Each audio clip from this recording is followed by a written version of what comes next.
Good morning. Radhe Radhe. चलिए शुरू करते हैं। Next standard. आज अपन क्वेश्चन देखने वाले हैं एस एस 705 पे।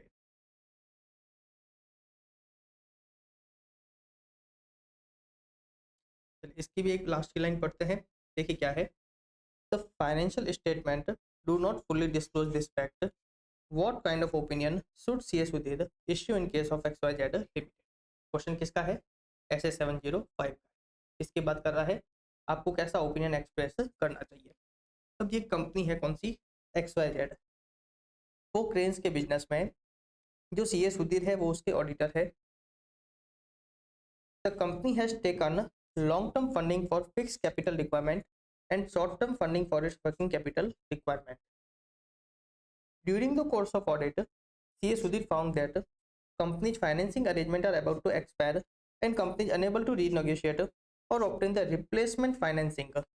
As such, the company may be unable to realize its asset and discharge its liability in the normal course of business.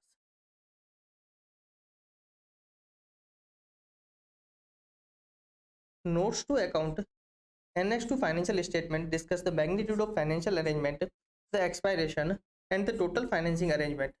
However, the financial statement do not include discussion on the impact on the availability of refinancing.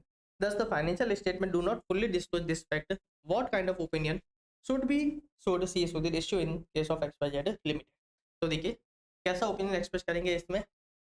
तो in my opinion qualified opinion should be expressed, क्योंकि देखिए जो factor है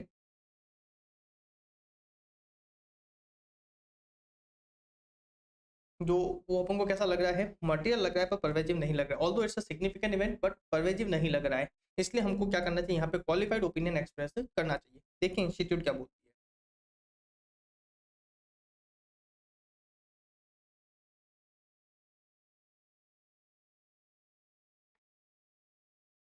तो पहला तो company ने क्या बताया है, इन्होंने बताया है कि क्या मिस स्टेटमेंट इन्होंने करी है।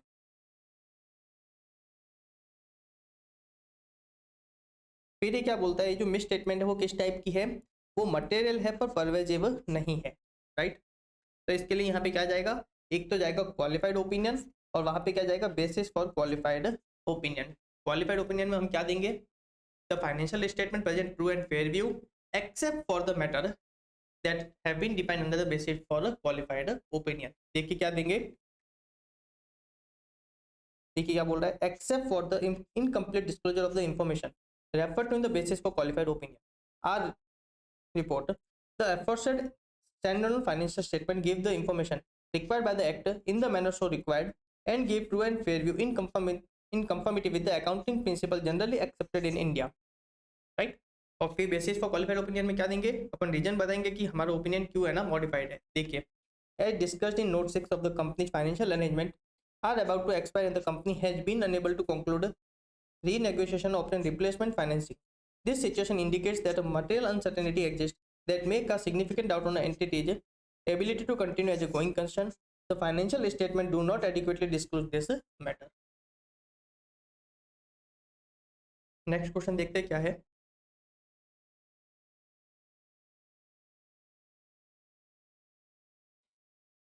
देखिए जो सी ए आर है वो एक आर एस सी लिमिटेड की क्या कर रहा है, ऑडिट कर रहा है।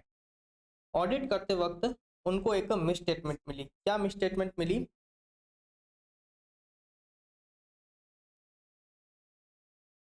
Regarding non write off use trade receivable with an outstanding amount of rupees 2 crore. 2 crore का रिसीवेबल था जो कंपनी को क्या करना था, राइट ऑफ करना था, पर कंपनी ने उसको राइट ऑफ नहीं किया होगा।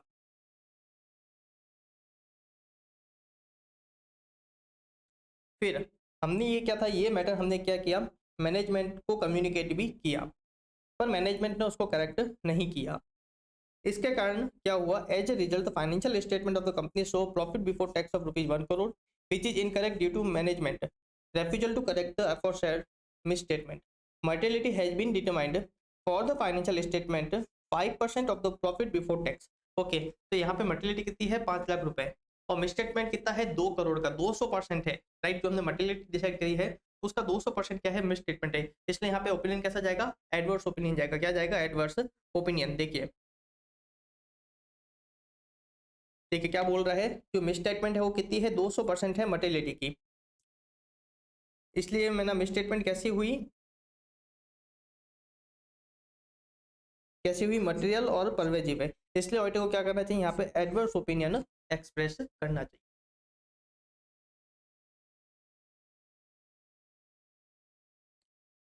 नेक्स्ट क्वेश्चन देखते हैं। एक कंपनी है एबीसी, वो आयरन एंड स्टील के बिजनेस में है। पीपी करके है जो उसके क्या है, ऑडिटर।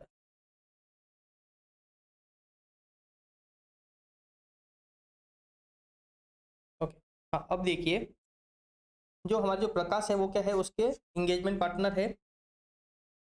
उन्होंने ऑडिट करते वक्त फाइंड आउट किया कि जो फाइनेंसिंग अरेंजमेंट है कंपनी के वो एक्सपायर हो गए हैं, and the amount outstanding was payable on March 31st 2023। The company has been unable to renegotiate or obtain replacement financing and is considering filing for the bankruptcy। ठीक है, यहाँ पे आपका ध्यान जाना चाहिए, क्या बोल रहे हैं, considering filing for the bankruptcy. मतलब मैटर बहुत क्या है, बहुत ज्यादा है, मटेरियल नहीं है, मैटर कैसे है, मटेरियल एंड परवेजिव है, क्योंकि कंपनी क्या कर रही है, बैंक्रप्सी के लिए फाइल करने के लिए सोच रही है, मतलब जो मैटर है वो क्या है, बहुत बड़ा है। These events indicates material uncertainty that make a significant doubt on the company's ability to continue as a going concern, and therefore it may be unable to realize its assets and discharge its liability in the normal course of business. The financial statement do not disclose this fact. What opinion should CA Prakash express in the case of ABC Limited? यहाँ पे क्या जाएगा, adverse opinion जाएगा, क्या जाएगा, adverse opinion, क्योंकि जो material है वो कैसा है, जो सॉरी मिसस्टेटमेंट तो कैसी है, वो मटेरियल एंड परवेजिव है। देखिए क्या बोल रहा है, CA Prakash should express adverse opinion, क्योंकि मटेरियल कैसी, मिसस्टेटमेंट कैसी है, मटेरियल एंड परवेजिव। एक बार इसका पैराग्राफ की ड्राफ्टिंग देख ले कैसे की है, अपन इसको क्लास में बहुत अच्छे से डिस्कस किया था कि फ्रेमिंग कैसे होगी। अब देखते हैं, देखिए in our opinion, because of the omission of the information mentioned in the basis for adverse opinion section of our report, the accompanying financial statement do not present fairly the financial statement of an entity as on March 31st 2023 and of its financial performance and its cash flow for the year ended in accordance with the accounting standards issued by ICAI। और basis पर address opinion में क्या देखें, बताएंगे उस matter को क्या करेंगे, डिस्क्राइब करेंगे, इसके कारण हमारा ओपिनियन क्या है ना, मॉडिफाई हुआ है। देखिए अब बताएंगे, जो रीफाइनेंसिंग अरेंजमेंट था वो क्या है, एक्सपायर हो गया है, एंड द अमाउंट आउटस्टैंडिंग भी हम बताएंगे। The entity has been unable to conclude renegotiation of the replacement financing and is considering the filing for a bankruptcy. This situation indicates material uncertainty exists and that may cast a significant doubt on company's ability to continue as a going concern. The financial statement do not adequately disclose this fact। अपन बताएंगे financial statement में इस fact को adequately disclosure नहीं किया गया है, इसलिए हमारा ओपिनियन क्या हुआ था, मॉडिफाई हुआ।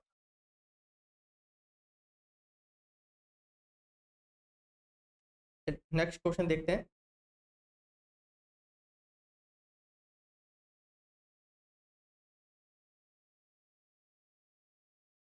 देखिए क्या है, एक हमारी कंपनी है लक्ष्य लिमिटेड, उसकी ऑडिटर है CA Navya.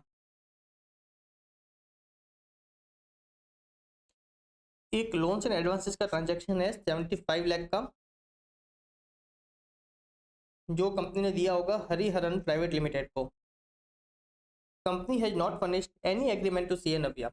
In the absence of same he is unable to verify the terms of payment, interest and other terms. Justify the type of opinion which CA Navya should give in such a situation. Also draft an appropriate opinion paragraph and basis of opinion paragraph। अब देखिए इस question में information थोड़ी सी कम है। अगर देखिए matter कैसा होता है, अगर मटेरियल एंड परवेजिव होगा तो कैसा जाएगा, डिस्क्लेमर ऑफ ओपिनियन। अगर मैटर सिर्फ ऑडिटर कंक्लूड करता है क्या है, मटेरियल है, अगर मैटर सिर्फ कैसा है, मटेरियल है, तो ओपिनियन कैसा जाएगा, क्वालिफाइड। देखिए इंस्टीट्यूट क्या करती है यहाँ पे,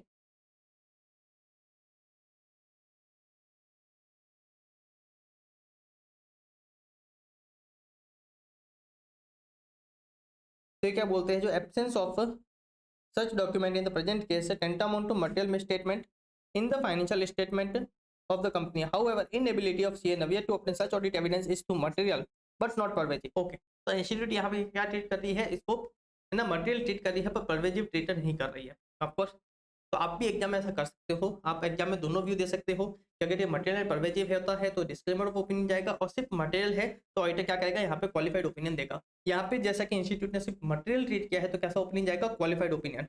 देखिए क्या जाएगा, क्वालिफाइड ओपिनियन। और ध्यान रखना हम कैसे देंगे, accept for the matter describe in the basis for qualified opinion, right, accept for the matter. देखिए ध्यान रखना यहाँ पे रिपोर्टिंग कैसे जाएगी, accept for the matter described in the basis for qualified opinion. The financial statement give true and fair view in conformity with the accounting principle generally accepted in India, right?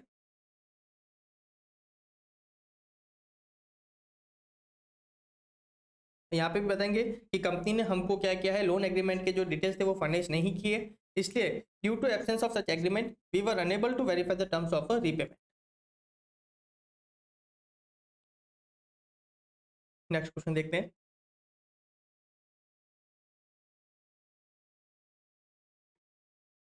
एक कोई रेक्सलॉन limited करके company है, उसके auditor कौन है, बीपीएमआर। Company किसकी है, paper manufacturing में काम करती है।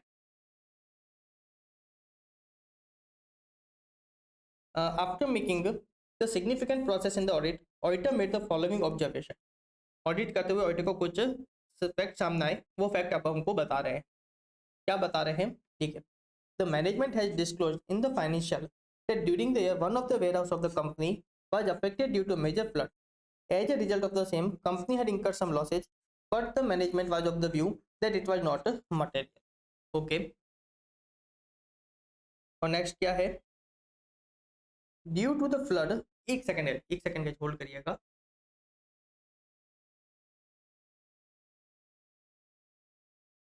हाँ, हम कहाँ थे, हाँ अपन दूसरा ऑब्जर्वेशन देख रहे थे, क्या था, देखिए, due to the flood few record maintained by the company with respect to particular transaction was completely destroyed and there was no duplicate record maintained by the company.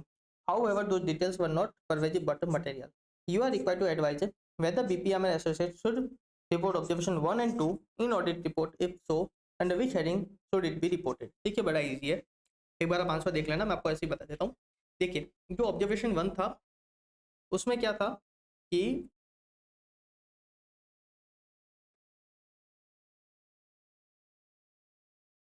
ये जो मैटर था, कंपनी ने क्या किया है, एडिक्वेटली क्या किया है, डिस्क्लोजर किया है। क्या किया है, एडिक्वेटली डिस्क्लोजर किया है, और वहाँ पे कोई भी मटेरियल लॉस नहीं हुआ है, वहाँ पे कोई भी मटेरियल लॉस वगैरह भी नहीं हुआ है। तो हम क्या करेंगे, इस चीज़ को एडिक्वेटली चेक करेंगे, क्या करेंगे, इसको एडिक्वेटली चेक करेंगे, इसके regarding sufficient appropriate audit evidence लेंगे, और हम क्या करेंगे, इसको एम्फेसिस ऑफ मैटर, इसको हम क्या करेंगे, एम्फेसिस ऑफ मैटर पैराग्राफ में क्या करेंगे, रिपोर्ट करेंगे, राइट।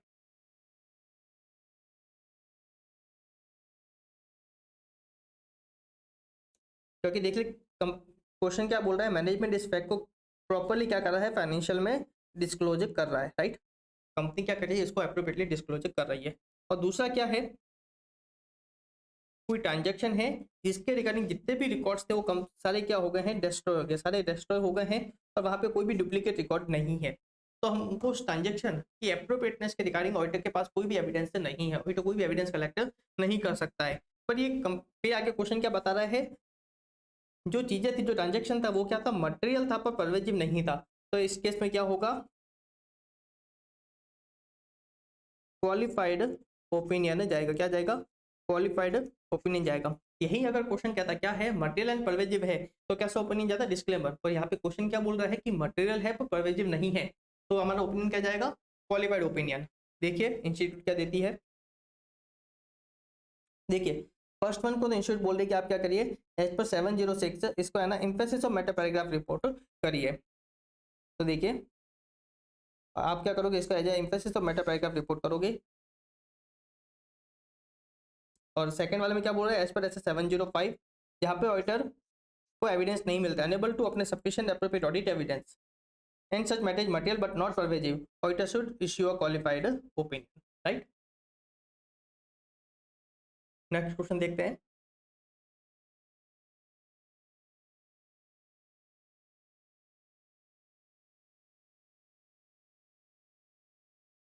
एक कंपनी है क्वांटम मैकेनिक्स लिमिटेड करके, उसके ऑडिट मैनेजर है मिस्टर मनोज। उसने during the audit he identified that the company made some payments, significant payments for legal and retention fees related to litigation. जो लिटिगेशन है वो उसके कोई प्लांट से रिलेटेड है, थिरुनेली में उसका कोई प्लांट होगा उससे रिलेटेड है, जो है ना forest situated on the forest land reserve for the elephant corridor which was declared illegally constructed.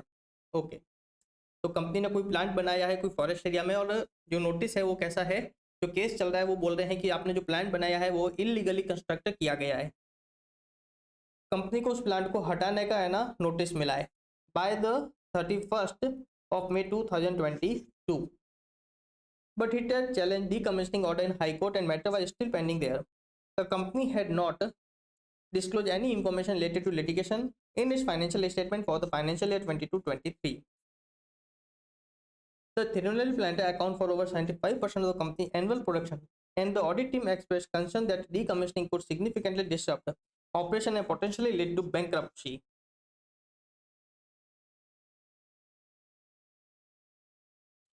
The audit was near to completion when Mr. Manoj sought advice from the audit partner, Mr. Sallabh. On this matter, he suggested that no immediate action was necessary from the auditor, as the matter was still pending in Kerala High Court. However, Mr. Manoj feels the situation required action from the auditor and to be indicated in his report, whose views seem to be appropriate. Comment with reference to applicable standards on auditing. अब देखिए matter बहुत significant है, matter क्या है, बहुत significant है, और उसका डिस्क्लोजर नहीं देना, उसका एप्रोप्रिएट डिस्क्लोजर नहीं देना एज पर ऐसे 570 क्या होता है, मटेरियल मिसस्टेटमेंट, और ये इसका इफेक्ट कैसा है, मटेरियल एंड परवेजी, क्योंकि जो कंपनी का जो प्रोडक्शन है उसका 75% उस प्लांट से होता है, तो 75% is a significant material and pervasive. तो यहाँ पे कैसा ओपिनियन जाना चाहिए, एडवर्स ओपिनियन जाना चाहिए। देखते क्या देता है,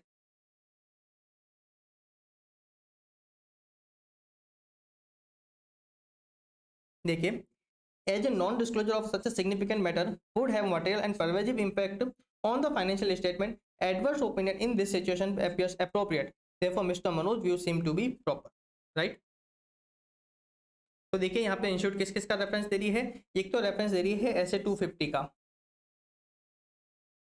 क्या बोलता है वो, अगर ऑडिटर कंक्लूड करता है कि non compliance has a material effect on the financial statement and has not been adequately reflected in the financial statement, or it shall in accordance with SS 705 modify his opinion। तो एक तो ऐसे 250 बोलते हैं कि अगर लॉ एंड रेगुलेशन से comply नहीं हुआ है और उस कंप्लायंस का क्या है, फाइनेंशियल स्टेटमेंट पे मटेरियल इफेक्ट है और उसको फाइनेंशियल स्टेटमेंट में एप्रोप्रिएटली डिस्क्लोज नहीं किया है, तो उस केस में ऑडिटर को क्या करना है, एज पर SS 705 अपने ओपिनियन को मॉडिफाई करना होगा। याद है अच्छे से क्या, सिमिलर अप्रोच ऐसे 570 भी बोलता है, सिमिलर अप्रोच ऐसे 570 भी बोलता है, ऐसे 570 क्या बोलता है, ऑडिटर को क्या करना, कंपनी को क्या करना चाहिए था, इस फैक्ट को एडिक्वेटली फाइनेंशियल स्टेटमेंट में डिस्क्लोजर करना चाहिए था कि यहाँ पे एक मटेरियल अनसर्टेनिटी है, राइट, जिसके कारण एंटिटी क्या हो सकती है, गोइंग कंसर्न नहीं रह सकती, इस चीज को एप्रोप्रिएटली फाइनेंशियल स्टेटमेंट में डिस्क्लोज करना चाहिए था।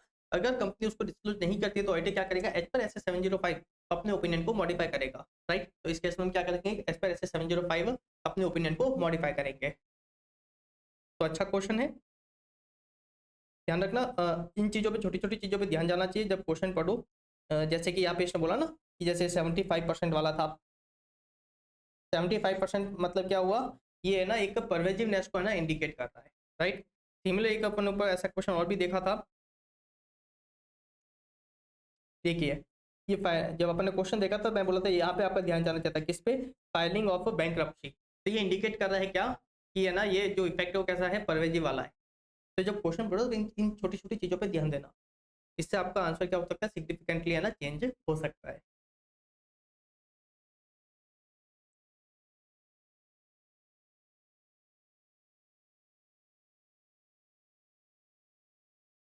नेक्स्ट क्वेश्चन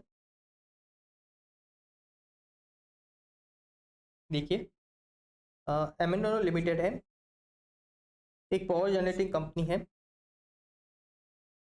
कोई PRT करके है, वो क्या है, उसके स्टेचुटरी ऑडिटर है। During the audit team was unable to obtain साई about a single element of a CFS, that is the auditor was also unable to obtain SAI, the auditor was unable to obtain audit evidence about the financial information of a joint venture investment that represent over 90% of the entity's net asset. What kind of opinion should the statutory auditor issue in such a case? यहाँ पे कैसा opinion जाएगा, disclaimer of opinion जाएगा। Again आपका ध्यान कहाँ जाना चाहिए था, ये देखिए कितना लेता है ये, 90% of the entities net assets, right. तो ध्यान रखना, जो मैंने बोला था कि कोई एलिमेंट है तो वो हमेशा मटेरियल होता है, ये तो ध्यान रखना, आपको ध्यान रखना कि ऐसा कोई एलिमेंट वगैरह है तो वो हमेशा क्या होता है, मटेरियल ही होता है। और यहाँ पे दिया है कि वो 90% ऑफ एंटिटी का नेट एसेट क्या करता था, वो है ना वेट करता था, तो इसलिए यहाँ पे क्या चला जाएगा, डिस्क्लेमर ऑफ ओपिनियन जाएगा। क्यों? क्योंकि ऑडिटर को है ना साई नहीं मिला है। देखिए क्या बोल रहा है, इस केस में जो इफेक्ट होगा वो कैसा होगा, मटेरियल एंड परवेजिव होगा, इसलिए ऑडिटर को क्या करना चाहिए, डिस्क्लेमर ऑफ ओपिनियन देना चाहिए। एक बार इसकी भी अपन फ्रेमिंग देख लेते हैं। देखिए ऑडिटर यहाँ पे क्या बोलेगा, we do not express an opinion on the financial statement of given company because of the significance of matter described in the basis for disclaimer of opinion. We have not been able to obtain SAI to provide basis for audit opinion. फिर basis for disclaimer of opinion, देखिए अपन को क्या करना पड़ेगा, उसका proper है ना disclosure देना पड़ेगा, जो भी मिस स्टेटमेंट हुई है जहाँ पे हमको प्रॉपर एविडेंस नहीं मिले हैं, ऑडिटर को उसका कंप्लीट डिटेल देना पड़ेगा। साथ में उसका कोई क्वांटिफी ऑडिटर उसको क्वांटिफाई कर सकता है, उसका है ना मॉनिटरी में अगर ऑडिटर ने उसका है ना इफेक्ट बता सकता है फाइनेंशियल स्टेटमेंट पे, तो ऑडिटर को उसको भी बताना पड़ेगा।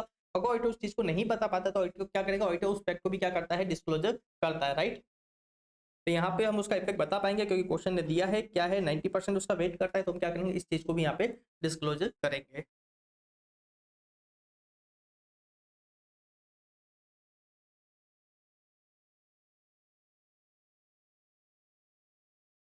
Next question, when the auditor modifies the audit opinion, the auditor shall use the heading qualified opinion, adverse opinion, or disclaimer of opinion as appropriate for the opinion section. As an expert, you are required to brief the special consideration required for expressing qualified opinion, adverse opinion, or disclaimer of opinion. देखिए बहुत direct question है, ये आप self भी कर सकते हो, ये आपके चैप्टर जब करोगे तो उससे डायरेक्टली आप हो सकता है।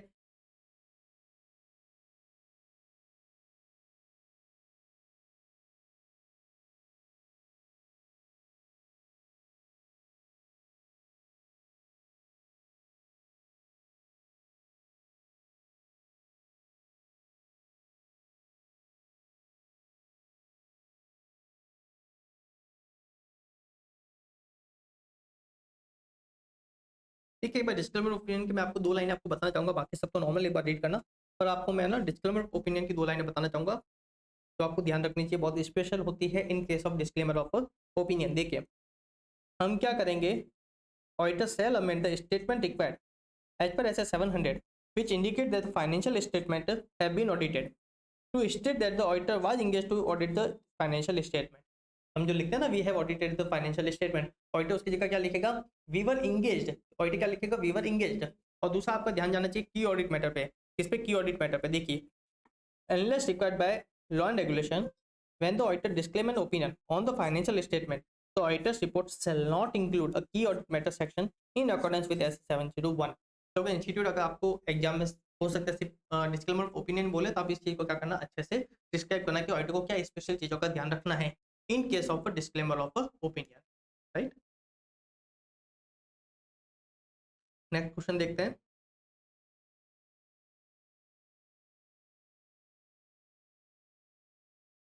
एक कंपनी है पीके, उसके ऑडिटर कौन है, एडीकेएस। During the audit, the auditor have come across certain significant observation which they believe could lead to material misstatement of the financial statement।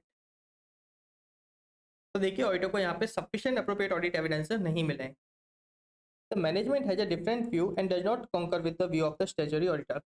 Considering this, the statutory auditor are determined as to how to address this observation in terms of their reporting requirement please advice। यहाँ पे हम क्या करेंगे, qualified opinion देंगे, क्योंकि question कहीं पे भी नहीं बोला है कि मैटर कैसा है, परवेजिव है। मैटर कैसा है, परवेजिव। क्वेश्चन क्या बोल रहा है कि ऑडिटर को लगता है कि मिस स्टेटमेंट हो सकती है, राइट। ऑडिटर को क्या लगता है, मिस स्टेटमेंट हो सकती है, क्योंकि ऑडिटर के पास क्या है, प्रॉपर एविडेंस नहीं है। तो ऑडिटर क्या लगता है, ऐसी कोई मिस स्टेटमेंट है जिसके कारण क्या हो सकता है, financial statement materially miss stated हो सकते हैं। तो ऑडिटर ने क्या किया, उसको है ना करेक्ट करने का बोला मैनेजमेंट। मैनेजमेंट ने क्या किया, ऑडिटर से एग्री नहीं किया। तो इस केस में ऑडिटर क्या करेगा, ऑडिटर क्वालिफाइड ओपिनियन देगा। क्या करेगा, क्वालिफाइड ओपिनियन देगा। देखिए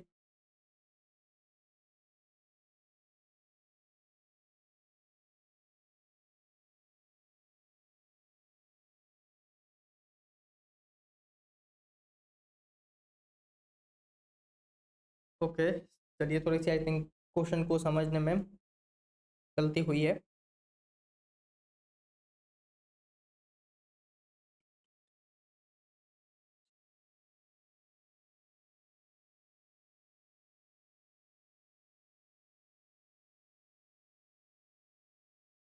देखिए, इंस्टीट्यूट ने बहुत जनरल आंसर दिया है और इंस्टीट्यूट ने सारे ही सर्कमस्टेंस कंसीडर किए हैं। पहला, आप क्या करोगे, वहाँ पे ऑडिट एविडेंस कलेक्ट करोगे। अगर आपको लगता है कि फाइनेंशियल स्टेटमेंट क्या है, सिर्फ मटेरियली अफेक्ट हुआ है, परेजी नहीं, सिर्फ उसका मटेरियल स्टेटमेंट है, तो आप क्या करोगे, उस केस में क्वालिफाइड ओपिनियन दोगे।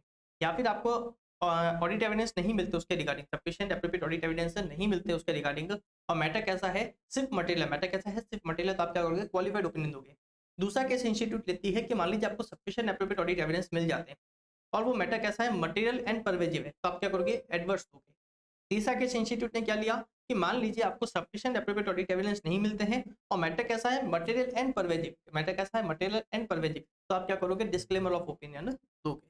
राइट, तो इंस्टीट्यूट ने इसका बड़ा ही जनरल आंसर दिया था। देखिए, इंस्टीट्यूट तीनों केस बता दिए, क्वालिफाइड वाला, एडवर्स वाला और डिस्क्लेमर ऑफ ओपिनियन वाला। नेक्स्ट क्वेश्चन देखते हैं, देखिए क्या है। After accepting the statutory audit of Messrs All-in-One Limited, a departmental store, you became aware of the fact that management of the company have imposed certain limitation on the scope of your assurance function, which may adversely affect and result in your inability to obtain sufficient appropriate audit evidence to discharge your responsibility required by the statute. Indicate the consequence and your response to the limitation imposed by the management on your scope.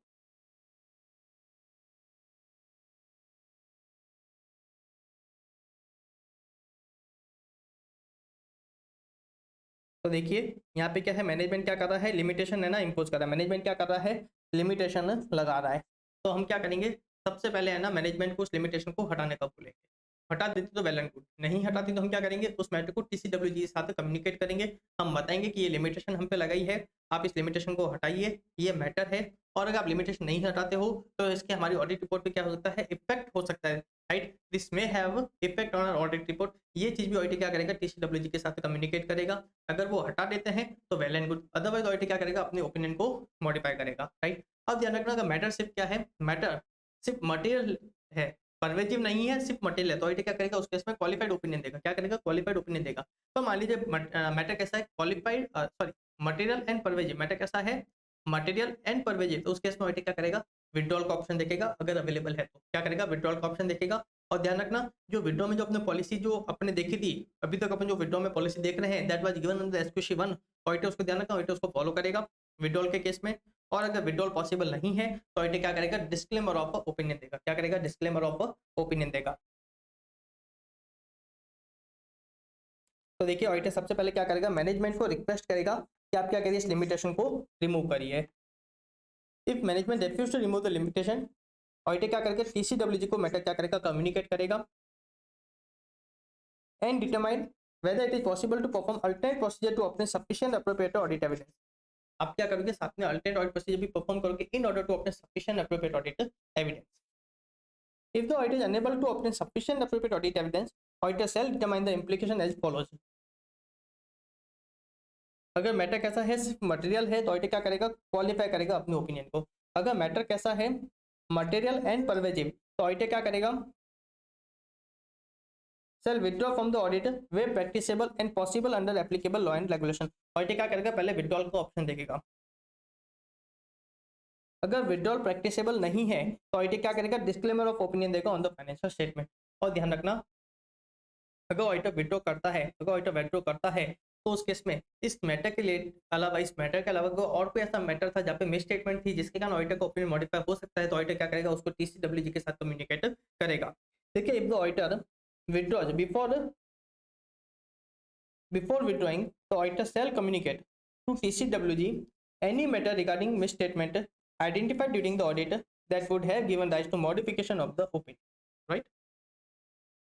तो हम क्या करेंगे, सबसे पहले management को communicate करेंगे, आप limitation हटाइए। नहीं हटाते तो हम TCWG को भी कम्युनिकेट करेंगे। साथ में अगर उसकी हमारी रिपोर्ट पे क्या इफेक्ट होगा, हम TCWG को वो भी बताएंगे। साथ में हम क्या करेंगे, अल्टरनेट ऑडिट प्रोसीजर परफॉर्म करेंगे in order to obtain sufficient appropriate audit evidence. अगर कोई भी तरीका काम नहीं आता है, कोई भी तरीका काम नहीं करता है, राइट, तो अगर ध्यान रखना मैटर मटेरियल है, परवेजिव नहीं है तो क्वालिफाई करेंगे, मैटर मटेरियल एंड परवेजिव दोनों है तो पहले विड्रॉ का ऑप्शन देखेंगे, अगर वो अवेलेबल नहीं है तो हम क्या करेंगे, डिस्क्लेमर ऑफ ओपिनियन देंगे, राइट। नेक्स्ट क्वेश्चन देखते हैं।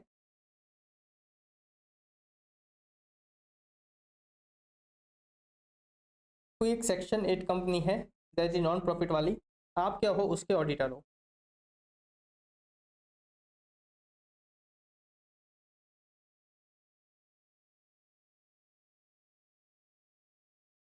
कंपनी क्या कर रही है,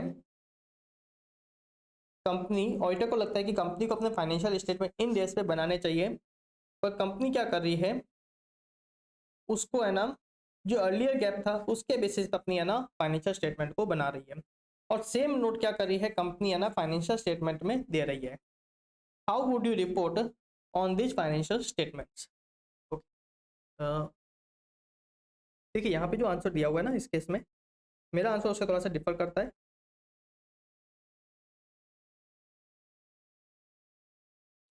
मेरे ख्याल से अगर कंपनी को अपने फाइनेंशियल स्टेटमेंट अगर ऑडिटर को लगता है कि इंडियस के बेसिस पे होने चाहिए थे, और एंटिटी उसको है ना इंडियस के बेसिस पे नहीं बनाती है, तो ये मटेरियल मिसस्टेटमेंट है, राइट। और इसका फाइनेंशियल स्टेटमेंट पे ऑफकोर्स क्या होगा, परवेजिव इफेक्ट होगा, क्या होगा, परवेजिव इफेक्ट होगा। देखिए ये बार क्वेश्चन वापस से रीड करते हैं।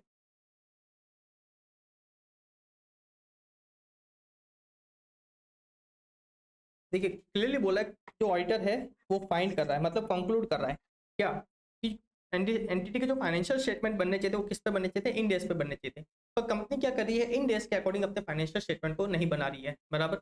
मतलब एएफआर जो एप्लीकेबल फाइनेंशियल रिपोर्टिंग फ्रेमवर्क है वही क्या है, एडिक्वेटर नहीं है इस केस में, यहाँ पे एडिक्वेटर नहीं है। तो मेरे इन माय ओपिनियन यहाँ पे जो ऑडिटर को जो ओपिनियन देना चाहिए था वो एडवर्स ओपिनियन देना चाहिए था, क्योंकि जो फाइनेंशियल स्टेटमेंट है वही इंडेक्स के अकॉर्डिंग नहीं है। तो ये जो मिस स्टेटमेंट है इसका इफेक्ट कैसा होगा, परवेजिव इफेक्ट होगा, इसका इफेक्ट कैसा होगा, परवेजिव इफेक्ट होगा। ये बहुत सारे है ना अमाउंट्स, जो बहुत सारे जो आइटम्स है उसको क्या करेगा, अफेक्ट करेगा, उसके वैल्यूएशन को, उसके प्रेजेंटेशन को, उसके डिस्क्लोजर को। तो ऑफकोर्स इसका कैसा होने वाला है, परवेजिव इफेक्ट होने वाला है। यहाँ पे ऑडिटर को एडवर्स ओपिनियन एक्सप्रेस करना चाहिए था।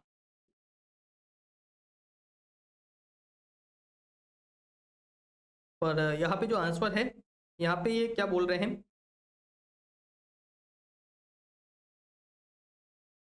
financial reporting framework applied by the management is unacceptable.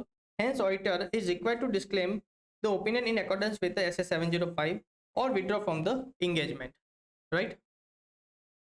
एक सेकेंड गाइज होल्ड करिएगा। Okay, so where we were, हाँ, तो आप क्या करना, एक इस क्वेश्चन में एक नोट डाल देना कि जो ऑथर है, मतलब मैं, इन माय ओपिनियन यहाँ पे क्या होना चाहिए था, एडवर्स ओपिनियन होना चाहिए था, राइट। नेक्स्ट क्वेश्चन, ये बहुत ही डायरेक्ट क्वेश्चन है। देखिए क्या क्वेश्चन है, तो auditor's inability to obtain sufficient appropriate audit evidence may arise from circumstances beyond the control of entity. उसके कुछ एग्जांपल देने का बोल रहे हैं, बियॉन्ड जैसे कि है ना कोई फ्लड आ गई, या फिर कोई है ना फायर वगैरह हो गई, या फिर कोई गवर्नमेंट ने क्या क्या है इनडेफिनेट टाइम के लिए क्या क्या है आपके रिकॉर्ड्स को सीज कर दिया है। सर्कमस्टेंस रिलेटिंग टू नेचर और timing of the auditors work, एक कॉमन एग्जांपल, मान लीजिए ऑडिटर का अपॉइंटमेंट कुछ उस वक्त हुआ है कि वो अब कोई प्रोसेस ऐसा है कि वो परफॉर्म कर ही नहीं सकता, जैसे कि ओपनिंग बैलेंस को लेके हो सकता है मान लीजिए, या फिर मान लीजिए फिजिकल जो इन्वेंट्री काउंट होता है उसको लेके हो सकता है। आपका अपॉइंटमेंट कुछ ऐसे टाइम हुआ है कि आप कुछ प्रोसेस परफॉर्म कर ही नहीं पाओगे, या फिर limitation impose by management, management आपको कोई डॉक्यूमेंट नहीं दे रहा है, या फिर आपको कोई रिकॉर्ड्स को एक्सेस नहीं दे रहा है, तो वो क्या होती है, लिमिटेशन इम्पोज बाय मैनेजमेंट। देखिए जैसे कि आपके है ना कोई आग वगैरह लगने से आपके ना रिकॉर्ड्स डिस्ट्रॉय हो गए हैं, या फिर गवर्नमेंट ने आपके क्या किया है, रिकॉर्ड्स को सीज वगैरह कर दिया है।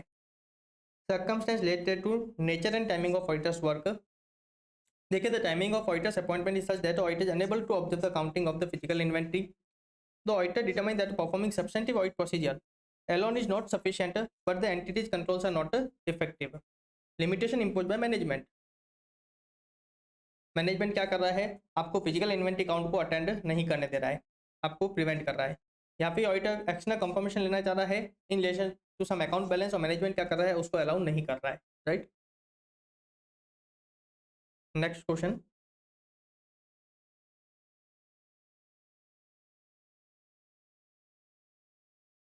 अब देखिए कंपनी है एबीसी जो टायर के बिजनेस में है, और कंपनी क्या कर रही है, अपने बिजनेस को एक्सपेंड करना चाह रही है। अभी कंपनी सिर्फ ट्रेडिंग करती है और अब कंपनी मैन्युफैक्चर भी करना चाह रही है। इसलिए कंपनी ने क्या किया, एक मशीनरी इंपोर्ट करी, उसको इंस्टॉल करी और मैन्युफैक्चरिंग ऑपरेशन भी कमेंस किए। गवर्नमेंट ने भी कुछ इंसेंटिव दिए, जैसे कि कोई सब्सिडी वगैरह दी होगी। After 2 year of operation company को एक नोटिस मिला इनकम टैक्स अथॉरिटी से to pay tax on incentive. The demand notice was serve for rupees 150 lakh, 1.5 crore का है ना नोटिस आया। The company however file an appeal with the higher tax authority against the demand and the matter is undecided as on 31st March 2023. The legal team of the company anticipated that the tax liability might mature. The company has not made a provision of the anticipated tax liability. Considering the provision of Company Act, how an auditor of ABC Limited should see this matter and report in the audit report if required. हम क्या करेंगे, हमारे opinion को modify करेंगे। मुझे लगता है जो मैटर है वो मटेरियल है पर परवेजिव नहीं है, इसलिए मैं क्या करता है यहाँ पे क्वालिफाइड ओपिनियन देता, क्या करता है क्वालिफाइड ओपिनियन देता। साथ में ध्यान रखना ये कंपनी एक्ट है, उसके कुछ सेक्शन का नॉन कंप्लायंस हुआ है, तो हम यहाँ पे क्या करेंगे, ऐसे 250 का भी रेफरेंस देंगे, राइट।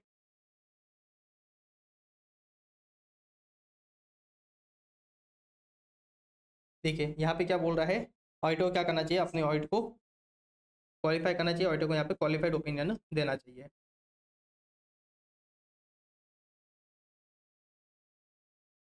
ऑडिटर को यहाँ पे क्वालिफाइड ओपिनियन, देखिए आंसर थोड़ा सा पुराना हो सकता है यहाँ पे, इसलिए इसलिए ना आंसर कैसे आ रहा है, auditor should qualify his report, but in the current time auditor क्या करेगा, यहाँ पे क्वालिफाइड ओपिनियन ना एक्सप्रेस करेगा, राइट।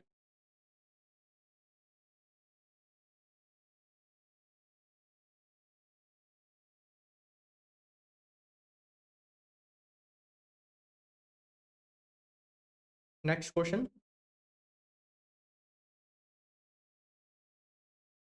एक लक्ष्मी लिमिटेड है, उसकी ऑडिटर है सीए मधु।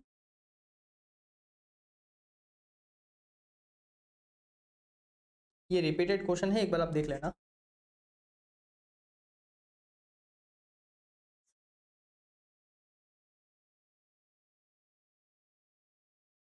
यहाँ पे देखना अगेन सेम आंसर है, क्वालिफाइड ओपिनियन जा रहा है, राइट। और ध्यान रखना, आपको क्वेश्चन में ध्यान रखना, अगर इंस्टीट्यूट क्लियरली बोल रही है ड्राफ्ट, अगर ड्राफ्टिंग का बोली तो सिर्फ आपको ओपिनियन नहीं बताना कि ओपिनियन क्या जाएगा, आपको ध्यान रखना ओपिनियन और बेसिस पर ओपिनियन आप पहले आपको क्या करना है, ड्राफ्ट करना पड़ेगा। तो मैंने आपको क्लास में बहुत अच्छे से बोला था कि ध्यान रखना आपके जो इंट्रोडक्टिव पहला है उसमें एटलीस्ट क्या क्या आइटम आने चाहिए, तो वो आपको ध्यान रखना है। क्वालिफाइड ओपिनियन जब आप या फिर कोई भी ओपिनियन एक्सप्रेस करते हो तो उस पैराग्राफ में क्या क्या आइटम आने चाहिए आप उसको याद करना, तो एटलीस्ट आपको याद होने चाहिए। बेसिस पर क्वालिफाइड ओपिनियन में एटलीस्ट क्या क्या आने चाहिए वो आपको याद होने चाहिए, तो वो आपको याद होने चाहिए, क्योंकि इंस्टीट्यूट आपको क्वेश्चन में पैरा ड्राफ्ट करने का भी बोल सकती है, राइट। तो ये बहुत ईजी क्वेश्चन हो जाता है, तो अगर आपको वहाँ पे नहीं आएगा तो आपके डायरेक्ट नंबर आपके चले जाएंगे, तो ऐसा आपको नहीं करना है, आपको स्पेसिफिकली उस कंटेंट को याद करना है। नेक्स्ट क्वेश्चन देखते हैं।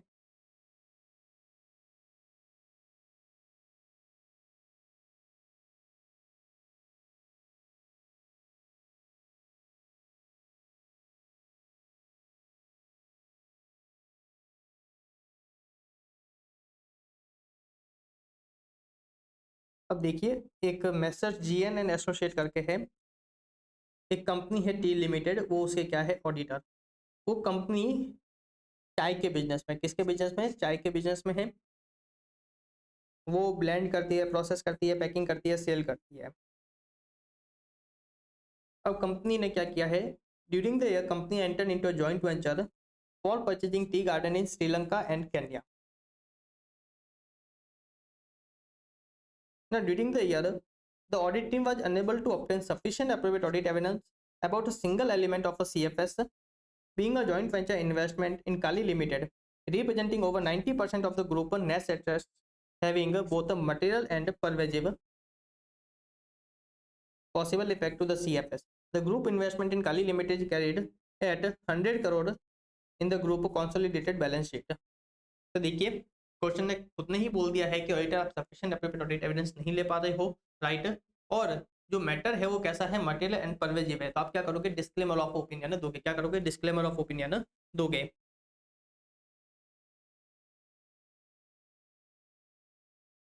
तो देखिए भाई इस क्वेश्चन आंसर को रीड करते देखिए क्या बोलता है, जो हमारे ऑडिटर है they should have, they are unable to obtain SAI about the financial information of a joint venture investment that represent over 90% of the group net assets. The possible effect of this inability to obtain SAI are both material and pervasive to the CFS. Therefore, the statutory auditor should issue a disclaimer of opinion. मैंने क्या बोला यहाँ पे, disclaimer of opinion जाएगा। अब देखिए institute क्या बोल रही है, आपको है ना ये पैराग्राफ भी आप क्या करना है, ड्राफ्ट करना है, आपको पैराग्राफ भी ड्राफ्ट करना है। तो देखिए डिस्क्लेमर ओपिनियन, आपको कुछ कुछ चीज़ों पे है ना आपका ध्यान चाहूँगा कि आप वहाँ पे ध्यान दीजिए। देखिए डिस्क्लेमर ऑफ ओपिनियन की बात कर रहे हैं, तो देखिए सबसे पहला ध्यान आपका जानिए क्या है, we were engage to audit a company CFS। Question क्या आ रहा है, फ्रेमिंग कैसी है, वी वर इंगेज्ड,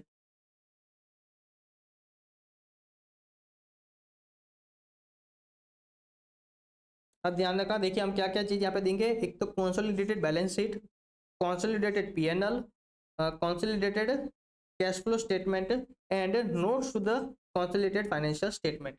ये आपको बहुत अच्छे जाना चाहिए, जो मैंने आपको बोला था कि ये सब चीज़ें आपकी क्या होगी, पैराग्राफ में आनी चाहिए। And the significant accounting policies, फिर देखिए क्या आएगा, we do not express an opinion on the CFS of the group because of the significance of matter described in the basis for disclaimer of opinion. We have not been able to obtain SAI to provide basis for an audit opinion on these CFS, right? तो अच्छे से इन चीज़ों को ध्यान देना, क्योंकि अगर आपने पैरा सही से ड्राफ्ट नहीं किया तब भी इंस्टीट्यूट आपके नंबर काट लेगी, और वो उसमें मैं नहीं कह सकता कि इंस्टीट्यूट आपके पूरे नंबर काटेगी या थोड़े नंबर काटेगी। मेरा ओपिनियन है शायद इंस्टीट्यूट पूरे नंबर काट ले, क्योंकि इंस्टीट्यूट ने आपको पैरा ड्राफ्ट करने के लिए बोला, तो इंस्टीट्यूट आपसे देखना चाहिए कि पैरा सही से ड्राफ्ट करते हो या नहीं करते हो।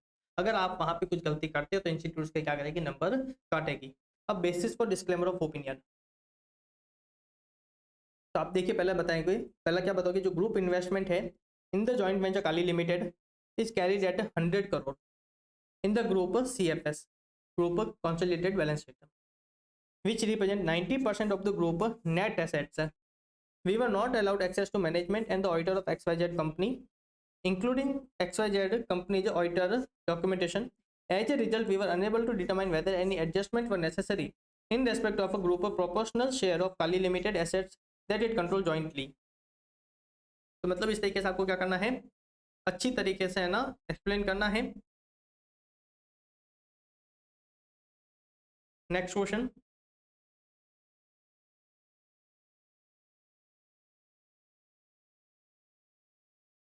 एक कंपनी है MSD लिमिटेड, वहाँ पे क्या आया, अर्थक्वेक आया था, जिससे उसकी क्या हुई, जो बिजनेस एक्टिविटी थी उस पर क्या हुआ, मेजर इफेक्ट हुआ, वो काफ़ी सारी चीज़ें उसकी डिस्ट्रॉय हो गई।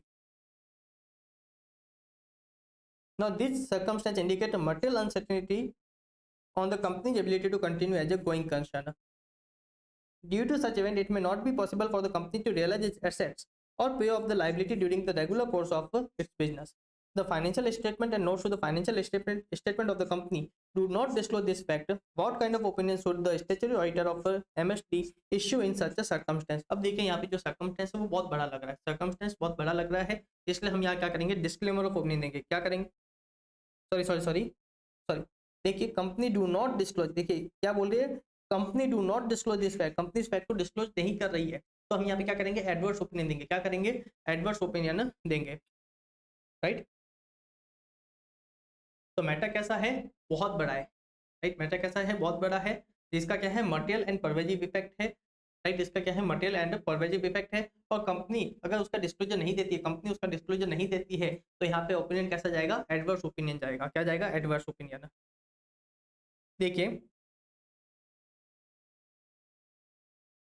the financial statement of MSD Limited are materially misstated, and the effect of the misstatement is so material and pervasive on the financial statement that giving only a qualified opinion will be insufficient and therefore the statutory right of MSD Limited should issue an adverse opinion. The relevant extract of the adverse opinion paragraph and basis for adverse opinion paragraph is as under.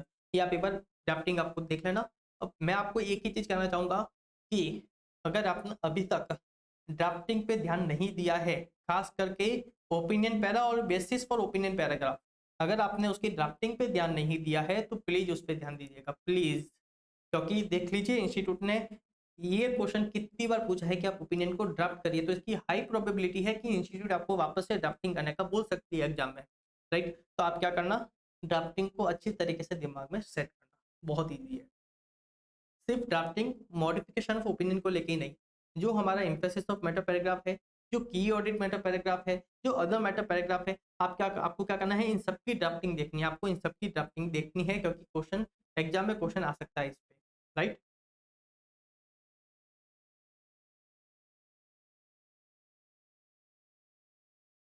Next question देखते हैं क्या है।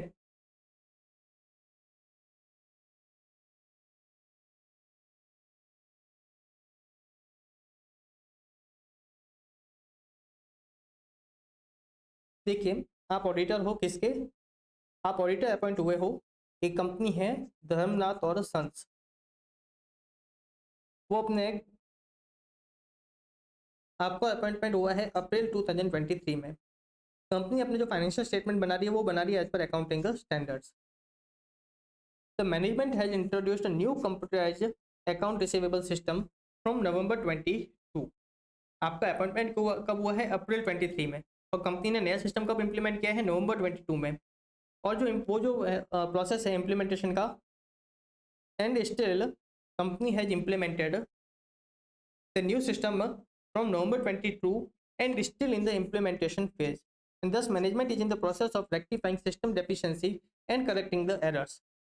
At the time of implementation of a new system, the earlier system of accounting of receivable had been discarded. The auditor was unable to obtain sufficient appropriate audit evidence about the entity's accounts receivable and inventory. The possible effect of the inability to obtain sufficient appropriate audit evidence are deemed to be both material and pervasive to the financial statement. Write the opinion paragraph and basis for opinion paragraph to be included in the independent auditor's report. यहाँ पे opinion कैसा जाएगा, material and pervasive है तो disclaimer of opinion जाएगा, क्या जाएगा, disclaimer of opinion जाएगा। एक बार इसकी ड्राफ्टिंग देखते हैं, मैं ड्राफ्टिंग इसलिए आपको थोड़ी थोड़ी पढ़वा रहा हूँ कि थोड़ा थोड़ा आपके दिमाग में सेट होता जाए। देखिए अगेन यहाँ पे क्या जाएगा, वीवर इंगेज, देखिए डिस्क्लेमर ऑफ ओपिनियन है, क्या है, डिस्क्लेमर ऑफ ओपिनियन है, तो यहाँ पे क्या जाएगा, we were engage to audit, we were engage to audit the financial statement of Dharmnath. Statement comprise balance sheet, P&L, cash flow and notes to account including significant accounting policy, ये चार चीजें आनी चाहिए एटलीस्ट। फिर अपन क्या बोलेंगे, we do not express an opinion. फिर बताएंगे because of the significance of matter described in the basis for disclaimer of opinion, we have not been able to obtain sigh to provide basis for an audit opinion on this financial statements. ये तो आपका paragraph कौन सा रहेगा, opinion वाला paragraph. Next paragraph क्या रहेगा, basis for disclaimer of opinion.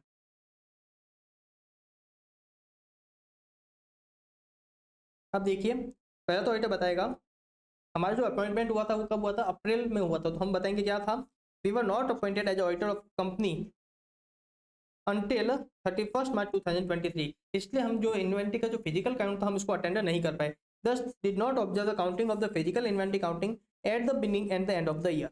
बराबर, तो अभी मैंने कुछ टाइम पहले देखा था लिमिटेशन वाला, राइट, हम तब एक लिमिटेशन देखा था जिसमें मैंने आपको बोला था, देखिए अभी अपन ने कुछ टाइम पहले मैंने आपको इसका एग्जांपल दिया था।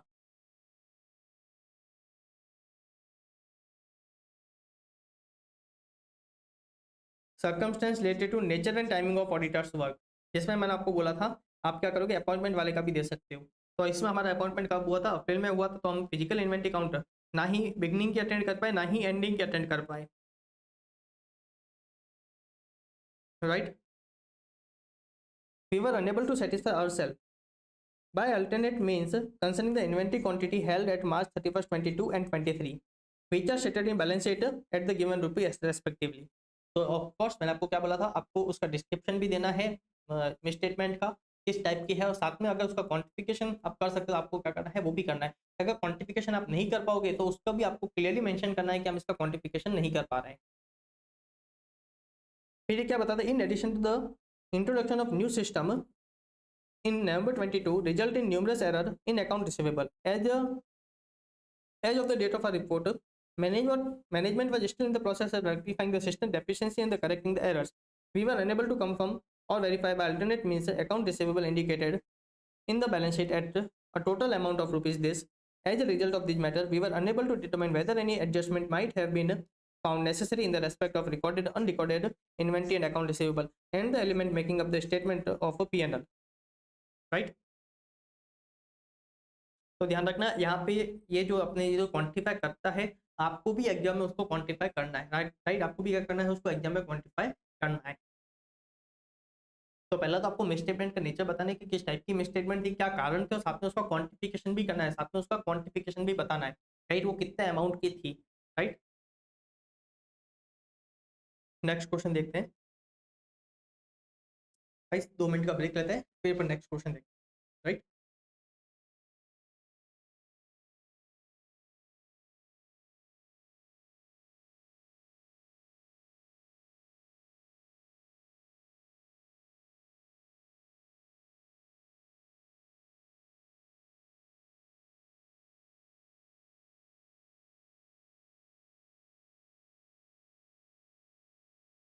देखिए नेक्स्ट क्वेश्चन देखते हैं क्या है।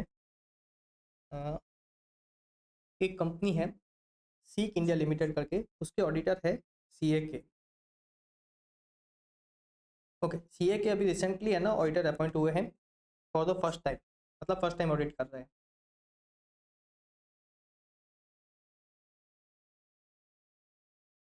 कंपनी ने अपने financial statement as per applicable AFRF बनाए हैं। फिर on scrutiny of the financial statement of the company under audit, it was notice that notes to account show ageing of the trade payable as per amended requirement. The ageing schedule forming part of the notes is under. आपको ageing schedule का क्या क्या है, एक note बता रहा है किस किस को कितना कितना देना है। तो देखिए लेस देन 1 ईयर को अपन को है ना, ये करोड़ में दिया हुआ, तो लेस देन 1 ईयर में जो ट्रेड पेबल्स है वो 2 करोड़ है। 1 से 2 साल के 4 करोड़, 2 से 3 साल के 3 करोड़, और मोर देन 3 ईयर है 1 करोड़। तो टोटल में कितना हुआ, 10 करोड़ का हमको क्या करना है, ट्रेड पेबल्स है। और 1 साल से ज़्यादा के कितने हैं, अराउंड 80% है। राइट, तो मतलब हम क्या कर रहे हैं, ट्रेड हमारे क्रेडिटर को टाइमली पेमेंट नहीं कर रहे, इसलिए इतना अमाउंट अभी भी है ना ड्यू है।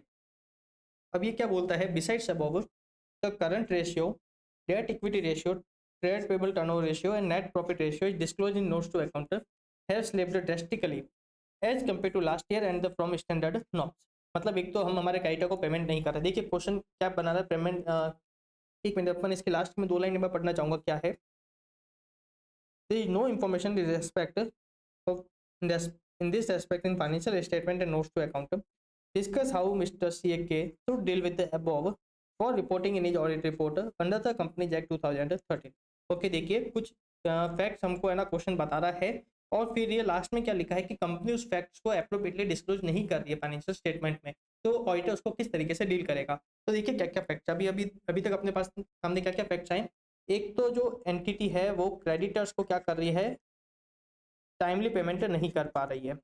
दूसरे उसके जो रेशियो है, राइट, जो मेन रेशियो है वो भी क्या है, रेड में है, मतलब क्या है, नेगेटिव है, उसकी परफॉर्मेंस अच्छी नहीं है।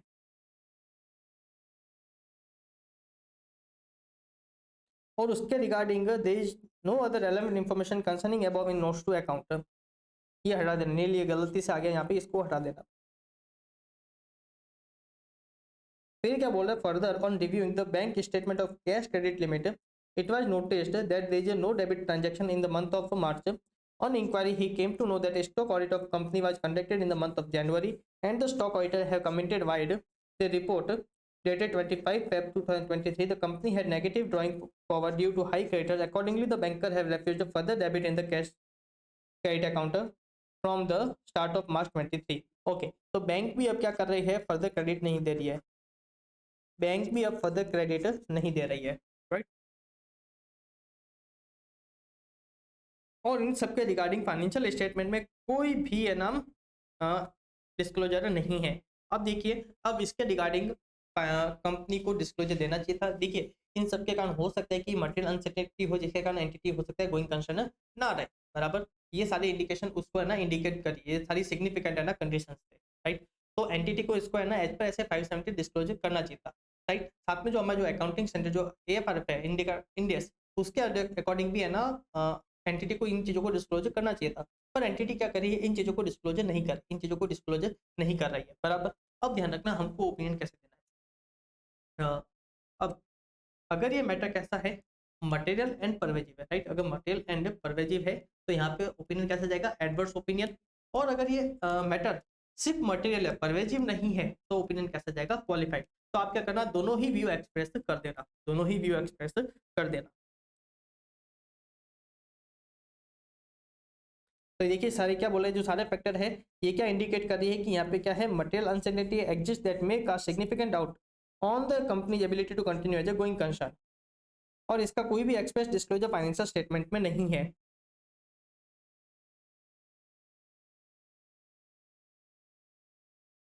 Now, keeping in the view the fact that although material uncertainty exists, adequate disclosure of the material misstatement is not made in the financial statements, the CA case shall give qualified or adverse opinion in accordance with SS 705, right। अगर matter क्या है, material pervasive है तो adverse, otherwise क्या जाएगा, qualified. Next question देखते हैं।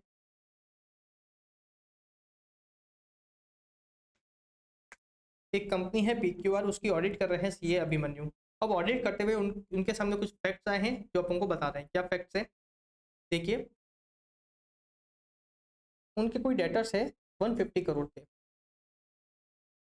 जो हमारी ऑडिट टीम है उनको क्या है, उसके रिगार्डिंग कोई भी कंफर्मेशन नहीं मिला है, नो कंफर्मेशन वाज रिसीव्ड।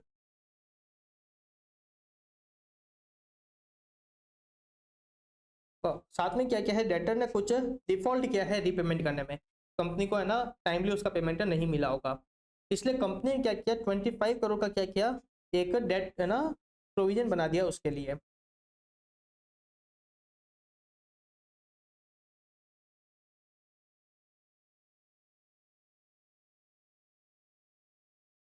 अब कंपनी ने क्या किया है, कंपनी ने जो 36 मंथ से ज़्यादा जो ओल्ड है ना डेटर है, उसके रिगार्डिंग क्या किया है, प्रोविजन बनाया है। ऑडिट टीम के अकॉर्डिंग वो क्या है, इनएडिक्वेट है। ऑडिट टीम के अकॉर्डिंग वो क्या है, inadequate. And as such the audit team is unable to ascertain the carrying value of a trade receivable. अब सेकंड फैक्ट क्या है,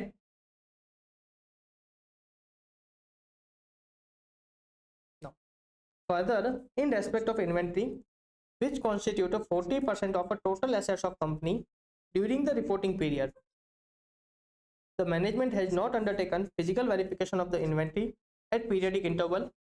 Also, the company has not maintained adequate inventory record at the factory. The audit team was unable to undertake the physical inventory count. As such, the value of inventory could not be verified. Under the above circumstances, what kind of opinion should CA Abhimanyu give? अब देखिए मुझे बहुत बड़े factors लगते हैं यहाँ पे, इसलिए यहाँ पे क्या होना चाहिए, डिस्क्लेमर ऑफ ओपिनियन आना चाहिए। क्या आना चाहिए, डिस्क्लेमर ऑफ ओपिनियन। तो देखते हैं क्या है, देखिए क्या बोलता है इंस्टीट्यूट। तो देखिए एक तो हमको 150 करोड़ के रिगार्डिंग कोई भी है ना कंफर्मेशन नहीं मिला था, पहला फैक्ट। ये कौन सा था, सबसे पहला फैक्ट था।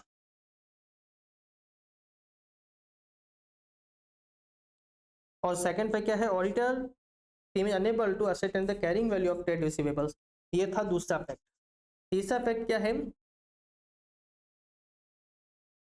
जो 40% ऑफ इन्वेंट्री का रिकॉर्ड है उसका ना ही फिजिकल वेरिफिकेशन हुआ है, ना ही उसके रिगार्डिंग एडिक्वेट इन्वेंट्री रिकॉर्ड है, इसलिए ऑडिटर को वहां पे भी सफिशिएंट एप्रोप्रिएट ऑडिट एविडेंस नहीं मिले होंगे। ये आया तीसरा फैक्टर। अभी क्या बोल रहा है, in the above two circumstances the it is unable to obtain sufficient appropriate audit evidence on which to base the audit opinion, and the possible effect on the financial statement of such undetected misstatement, if any, could be both material and pervasive. Thus, CA Abhimanyu should give a disclaimer of a opinion. Right? एक बार आपको फिर से इसकी reading करवाता हूँ। देखिए, disclaimer of opinion: we do not express an opinion on the accompanying financial statement of PQR Limited because of the significance of matter described in the basis for disclaimer of opinion section.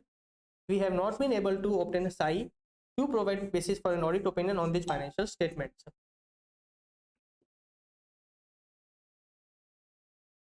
Next देखिए, basis for disclaimer of opinion. सबसे पहले यही क्या है कि we are unable to obtain balance confirmation with respect to debtor amounting to ₹150 crore Further, there have been default in the payment by debtor on the due date during the year under audit. Company has created provision of 25 crore during the year under audit, which is inadequate in the circumstance. The carrying value of trade receivable could not be ascertained. Further, in respect of inventory, during the reporting period, the management has not undertaken physical verification of the inventory at a periodical interval. Also, the company has not maintained adequate inventory record at the factory. We were unable to undertake the physical inventory count, and as such, the value of inventory could not be verified. Right? ध्यान रखना, एक second.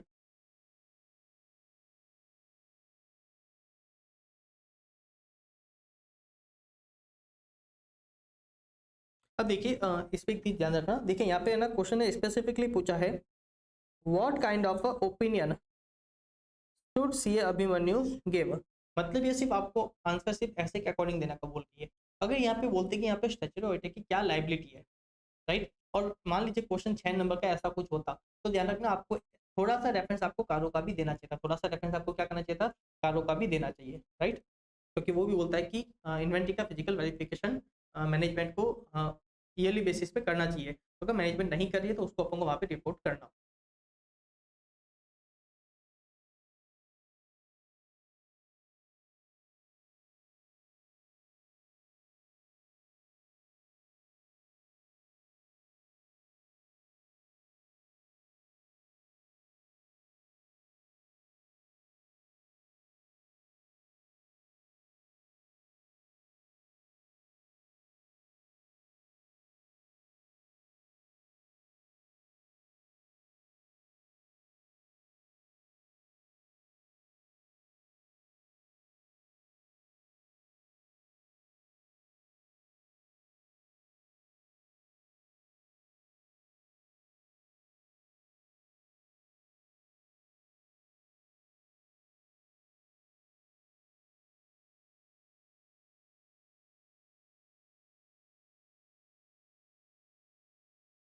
चलिए next question देखते हैं.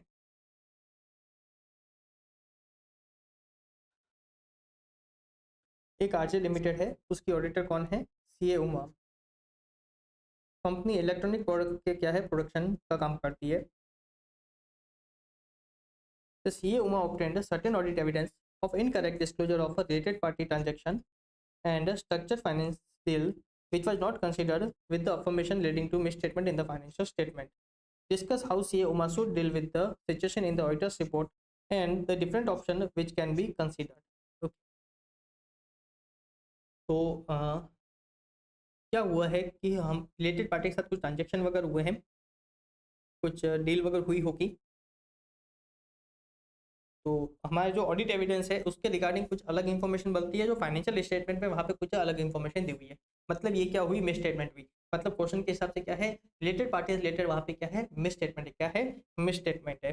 तो उस चीज़ को आप है ना किस तरीके से डील करोगे, डिफरेंट कंसिडरेशन, आपको डिफरेंट ऑप्शन बताने हैं. तो ध्यान रखना, डिफरेंट ऑप्शन का मतलब क्या है, अगर मैटर कैसा है, मटेरियल है पर परवेजिव नहीं है तो क्वालिफाई ओपिनियन. मटेरियल एंड क्या है, परवेजिव. मटेरियल एंड परवेजिव है तो क्या जाएगा, एडवर्स ओपिनियन जाएगा. ध्यान रखना यहाँ पे डिस्क्लेमर नहीं जाएगा क्योंकि ऑडिटर को यहाँ पे ऑडिट एविडेंस मिला है. यहाँ पे ऑडिटर को क्या मिला है, ऑडिट एविडेंस मिला है.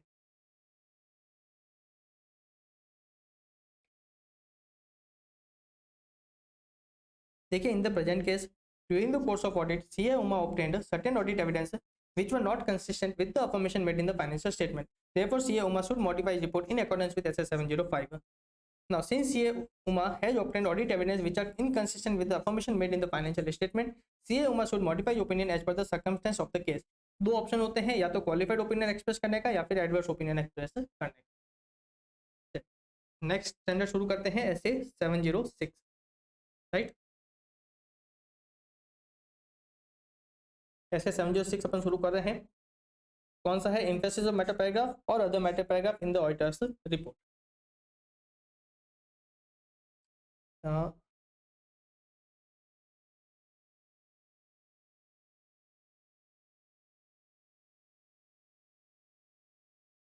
एक कंपनी है पीटीडी लिमिटेड, वो कंस्ट्रक्शन के बिजनेस में है. अब कुछ फैक्ट्स बता रहे, they are non current receivable outstanding in financial statement of the company as on 31 March 2023 of 500 crore. Okay, 500 crore के रिसीवेबल क्या है, फाइनेंशियल स्टेटमेंट में है ना आउटस्टैंडिंग है। Such amount represent claim raise by company on its client relating to cost overrun necessitated due to delay caused by client change in work specification related matters. Besides negotiation, the company has also gone for arbitration in some of the said cases. The management of company has considered above amount to be fully recoverable as stated in notes to account. The CA PU's auditor of company has relied only upon the management representation in this regard. Besides, he has decided to include the said matter and emphasis of matter paragraph in the audit report. How do you view decision to include the above matter and emphasis of matter paragraph by auditor of the company? Okay. देखिए आपका कुछ चीज़ों पे ध्यान जाना चाहिए। देखिए एक तो क्वेश्चन है ना हाईलाइट किया है, तो auditor has relied only upon management representation, मतलब हमारे ऑडिटर ने और कोई भी ऑडिट प्रोसीजर उसके रिगार्डिंग परफॉर्म नहीं किए। जो 500 करोड़ का जो एंटिटी बता रही है रिसीवेबल है, राइट, उसके रिगार्डिंग हमारे ऑडिटर ने और कुछ भी ऑडिट प्रोसीजर परफॉर्म नहीं किए, राइट। ऑडिटर बहुत सारे ऑडिट प्रोसीजर परफॉर्म कर सकता था, खास करके उसको external confirmation audit procedure perform करने चाहिए थे, राइट। साथ में जो कॉरेस्पॉन्डेंस है, देखिए कंपनी ने क्या बोला है कि है ना, सॉरी क्वेश्चन ने क्या बोला है कि कंपनी आर्बिट्रेशन वगैरह में गई है, तो मतलब जो लीगल काउंसिल के साथ जो कॉरेस्पॉन्डेंस वगैरह हुए थे, ऑडिटर को उस चीज को भी है ना चेक करना चाहिए था, राइट। ऑडिटर इंक्वायरी वगैरह भी कर सकता था, जो दूसरे जो पर्सन है, राइट, रेलेवेंट पर्सन है एंटिटी में, ऑडिटर क्या कर सकता था, उससे है ना इंक्वायरी वगैरह भी कर सकता था। साथ में जो रिकॉर्ड्स वगैरह थे, राइट, जो मतलब देखिए इन्होंने क्या बोला है कि कस्टमर की रिक्वायरमेंट, कस्टमर ने कुछ अपनी रिक्वायरमेंट चेंज करी, जिसके कारण कंपनी ने क्या किया है, अमाउंट को बढ़ाया है। तो जो टर्म्स ऑफ एग्रीमेंट वगैरह थे, ऑडिटर क्या कर सकता है, उसको भी रीड आउट वगैरह कर सकता था। तो मतलब ऑडिटर को यहाँ पे दूसरे ऑडिट प्रोसीजर परफॉर्म करने चाहिए थे और देखना चाहिए था कि यहाँ पे मिस स्टेटमेंट है या नहीं, बराबर। उसके बाद अगर ऑडिटर कंक्लूड करता है कि यहाँ पे मिस स्टेटमेंट नहीं है, राइट, अगर उसके बाद ऑडिटर कंक्लूड करता है कि यहाँ पे मिस स्टेटमेंट नहीं है और दूसरा कंक्लूजन फ्रेम करता है कि ये की ऑडिट मैटर नहीं है, क्या ये की ऑडिट मैटर नहीं है, तो ऑडिटर इसको as emphasis of matter paragraph को प्रेजेंट कर सकता था, बराबर।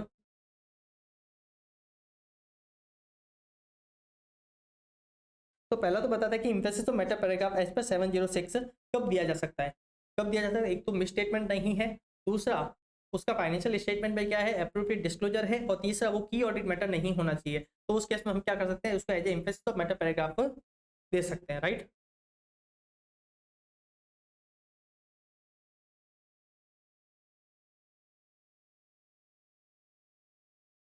फिर क्या बोलता है कि वो है ना उस मैटर के रिगार्डिंग आपको ओपिनियन मॉडिफाई नहीं होना चाहिए।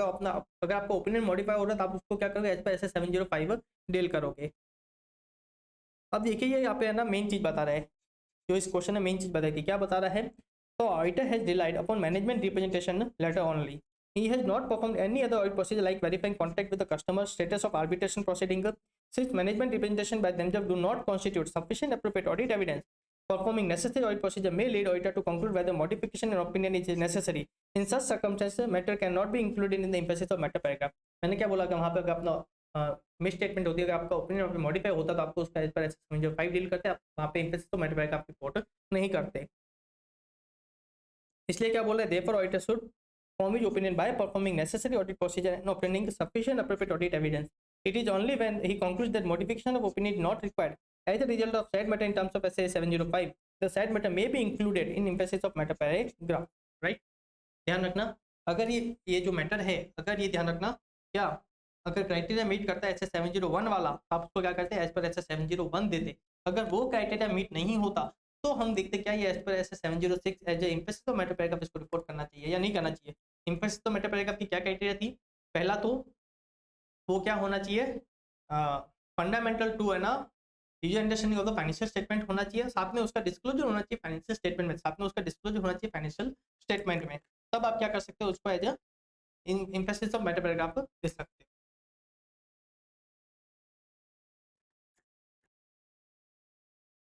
तो ऑफकोर्स अगर मैं एक पॉसिबल पॉजिटिव सिनेरियो लूँ कि अगर ऑडिटर क्या करता, सारे प्रोसीजर परफॉर्म करता और उसको वहाँ पे कोई भी मिस स्टेटमेंट नहीं मिलती, और सपोज ये मान लीजिए की ऑडिट मैटर नहीं है, तो ऑडिटर उसको as a emphasis of matter paragraph report कर सकता, राइट। क्योंकि इम्फेसिस ऑफ मैटर पैराग्राफ की सारी क्राइटेरिया इसमें फुलफिल हो रही है, ना ही मॉडिफिकेशन है, और इसको है ना डिस्क्लोज भी किया गया फाइनेंशियल स्टेटमेंट में, तो उस केस में आप इसको as a emphasis of matter paragraph report कर सकते थे। नेक्स्ट क्वेश्चन देखते हैं।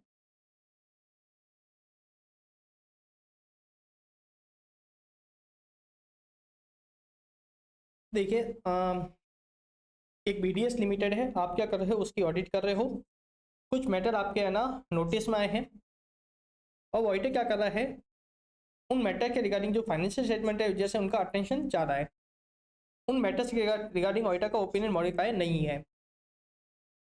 अब मैटर बता दे क्या मैटर है। The company has a plan to resume इस construction activity with respect to one of its thermal project. The activity of such power plant was just suspended in financial year 1819. The thermal power project comprised of the plant and equipment amounting to rupees 5.95 crore and a capital work in progress of 147.5 crore. Of course आप इसको as emphasis of matter paragraph report कर सकते हो। ध्यान रखना उसमें आप बताओगे क्या बताओगे, एक तो आपको उसका रेफरेंस भी देना है, आपको थोड़ा सा उसको एक्सप्लेन भी करना है।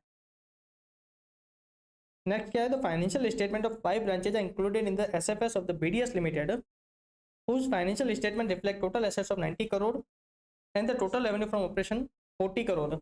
The financial statement of these branches have been audited by the branch auditors. ध्यान रखना इस पे ऐसे स्टैंडर्ड क्या बोलता है, आप इसको एज अदर मैटर पैराग्राफ आप क्या करोगे, रिपोर्ट करोगे। किसमें करोगे, अदर मैटर पैराग्राफ में रिपोर्ट करोगे। आप बताओगे कि आपने दूसरे ऑडिटर की रिपोर्ट पे रिलाई किया और आपको ओपिनियन इसके रिगार्डिंग मॉडिफाई नहीं है, राइट। देखिए पहला तो किस में रिपोर्ट करोगे, एम्फेसिस ऑफ मैटर पैराग्राफ में। देखिए we draw attention to the following note of the standard financial statement. आपको इस जरूरी है आप क्या करोगे, उस नोट का रेफरेंस जरूर दोगे, आपको नोट का रेफरेंस देना जरूरी है in case of reporting under the emphasis of matter paragraph. आप ध्यान रखना अगर ज्यादा इंपॉर्टेंट है तो आप उसको एक एप्रोप्रिएट हेडिंग भी दे सकते हो। नाउ आपने क्या किया, उसको थोड़ा सा एक्सप्लेन किया। The carrying amount related to project as on 31st May 23 comprised of land and equipment of 5.95 crore and capital work in progress of 147.5 crore. Our opinion is not modified in respect of this matter. ये भी line देना जरूरी है, ये जो line है ना ये लाइन देनी जरूरी है। Our opinion is not modified in respect of this matter. अभी अदर मैटर पर आपको बता देते हैं। देखिए ये क्या है, देखिए we did not audit the financial statement of right branches included in the SFS of the company whose financial statement reflect total assets of 90 crore and total revenue of 40 crore. The financial statement of these branches have been audited by branch auditor whose reports have been furnished to us, and our opinion in so far as relate to the amount and disclosure included in the respect of these branches is based solely on the report of the branch auditor. Our opinion is not modified in respect of this matter. ये framing मैंने आपको class में बहुत अच्छे से बताई थी, right. एक बार आप फिर से इसको रीड करिएगा, ध्यान रखना आपको इन फ्रेमिंग बहुत अच्छे से करनी है। मैंने आपको अभी बार बार बोल रहा हूँ कि ये फ्रेमिंग आप अच्छे से देखना, क्योंकि मोस्टली इंस्टीट्यूट फाइनल लेवल पे आपको ड्राफ्टिंग का बोलेगी, आपको ड्राफ्टिंग का बोलेगी।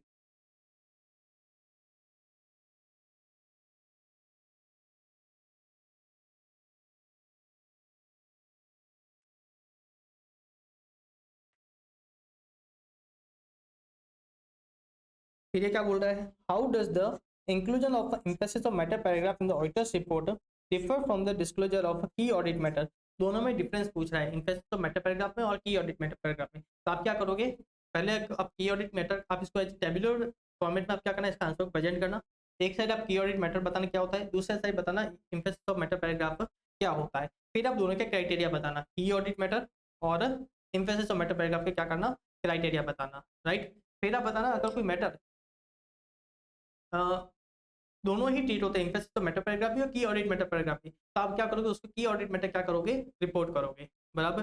फिर आप क्या बताना, उसकी पोजीशन बता देना कि की ऑडिट मैटर कहाँ पे आता है अपनी ऑडिट रिपोर्ट में, राइट। और सिमिलर आप क्या करोगे, एम्फेसिस तो मैटर पैराग्राफ के बारे में भी आप बताओगे क्या होता है, उसकी क्राइटेरिया क्या है, राइट।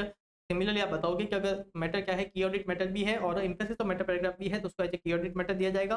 पर ध्यान रखना एज वो एम्फेसिस मैटर पैराग्राफ भी था, तो आप क्या करोगे, उसको ज्यादा हाईलाइट करोगे in the key audit matter. फिर आप बताओगे की ऑडिट मैटर में हम एक और चीज करते थे, हम बताते थे कि हमने उसको ऑडिट में किस तरीके से एड्रेस किया है। एम्फेसिस तो मैटर पैराग्राफ में ऐसा कोई है ना प्रोविजन नहीं है। और ध्यान रखना साथ में की ऑडिट मैटर में ध्यान रखना एक कंडीशन थी कि वो फाइनेंशियल स्टेटमेंट में होना जरूरी नहीं है। कंडीशन क्या थी, वो वहाँ पे ऑडिटर का सिग्निफिकेंट अटेंशन होना था, तो वहाँ पे नोट का रेफरेंस देना जरूरी नहीं है। अगर फाइनेंशियल स्टेटमेंट में उसके रिगार्डिंग कोई डिस्क्लोजर होगा तो ऑडिटर उसका रेफरेंस देगा की ऑडिट मैटर में। अगर रेफरेंस नहीं है तो ऑडिटर क्या करेगा, उसका रेफरेंस नहीं दे पाएगा। पर ध्यान रखना जो इन्वेस्ट मैटर पैराग्राफ में उसमें कंडीशन है क्या कि फाइनेंशियल स्टेटमेंट में होना चाहिए डिस्क्लोज, और ऑडिटर क्या करता है उसका रेफरेंस भी जरूर देता है। इन्वेस्ट मैटर पैराग्राफ में ऑडिटर क्या करता है, उसका रेफरेंस भी जरूर देता है। तो आप क्या करते हो, ये वाला डिफरेंस भी आप बता सकते हो।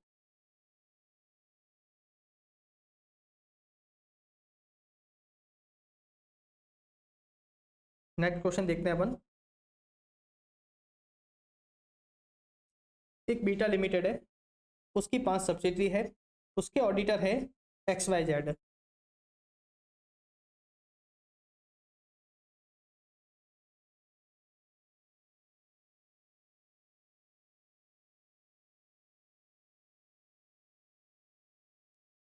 पांच सब्सिडी है उसकी, उसमें से जो एक सब्सिडी है उसकी ऑडिट कौन कर रहे हैं? बदनाम एंड कंपनी का कोई चार्टर्ड अकाउंटेंट है। अब अपन को क्या बता रहे हैं? The opinion para of the audit report furnished by messrs XYZ accountant is given below. अब ओपिनियन पैरा अपन को बता रहे हैं, in our opinion and to the best of our information and according to explanation given to us, the CFS give true and fair view except the financial statement of one subsidiary whose accounts were audited by Messrs. Badnam and Company, chartered accountant, and about the same, we are not in the position to express opinion as the audit has not been performed by us. In the case of a CFS, the state of affairs of the company, देखिए पूरा ही गलत है, मैं क्या गलतियाँ निकालूं? तो देखिए, do you find any deficiency in the opinion para? If yes, you are required to give your suggestion and redraft the opinion para. एक तो आपको अपना सजेशन भी देना है और आपको है ना पैरा भी वापस से रीड्राफ्ट करना है। देखिए, पहला तो जो ओपिनियन पैराग्राफ में जो रेफरेंस दिया है वो गलत है। वो रेफरेंस कहाँ जाएगा? अदर मैटर पैराग्राफ में जाएगा। कहाँ जाएगा? अदर मैटर पैराग्राफ में जाएगा। दूसरा देखिए, ये यहाँ पे है ना जो कैश फ्लो स्टेटमेंट है और जो दूसरी जो है ना नोट्स टू है ना जो CFS है या फिर जो सिग्निफिकेंट अकाउंटिंग पॉलिसी है, उसका कोई भी रेफरेंस यहाँ पे नहीं दिया जा रहा है। चलिए देखते क्या है।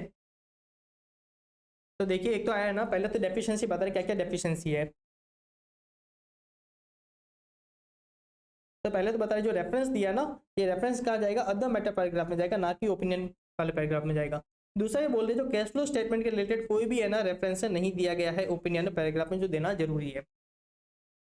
अब देखिए ओपिनियन पैरा क्या बोल रहे हैं, in our opinion and to the best of information according to explanation given to us and based on the consideration of the report of the other auditor on the financial statement of the subsidiary as noted below, the CFS give true and fair view in conformity with the accounting principle generally accepted in India, balance sheet, P&L and cash flow statement। फिर देखिए other matter paragraph की बात कर रहे हैं, जैसी अपन ऊपर देखी थी वैसी ही यहाँ पे भी होगी। ऑडिटर क्लियरली बताएगा कि हमने जो सब्सिडी है उसकी ऑडिट नहीं करी है। फिर ऑडिटर क्या करेगा? उसका क्वांटिफिकेशन भी बताएगा, उसकी एसेट्स वगैरह, उसकी टोटल एसेट्स, उसके total revenue, right, net cash outflow वगैरह। ऑडिटर क्या करेगा? उसकी है ना फाइनेंशियल पोजीशन वगैरह भी बताएगा। अब ऑडिटर के साथ में एक और क्या स्टेटमेंट देगा? This financial statement have been audited by other auditor messrs Badnam and company. Reference कहाँ दिया जाएगा? यहाँ दिया जाएगा। whose reports have been furnished to us by the management and our opinion is based solely on the report of the other auditor. Our opinion is not modified in respect of this matter. Auditor clearly बताएगा कि हमारा modification हमारा उस report our opinion not qualified in respect of this matter, हमारा opinion यहाँ पे modified नहीं है। ऑडिटर को क्लियरली यहाँ पे बताना पड़ेगा। नेक्स्ट क्वेश्चन देखते हैं।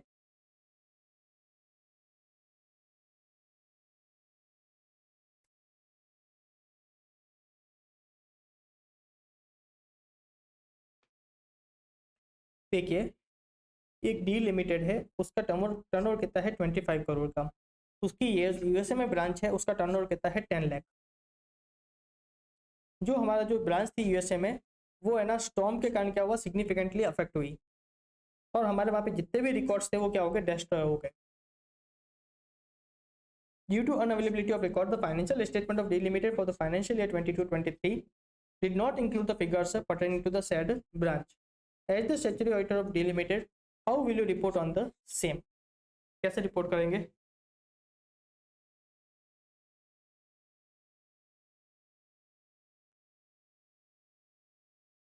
कैसे रिपोर्ट करेंगे?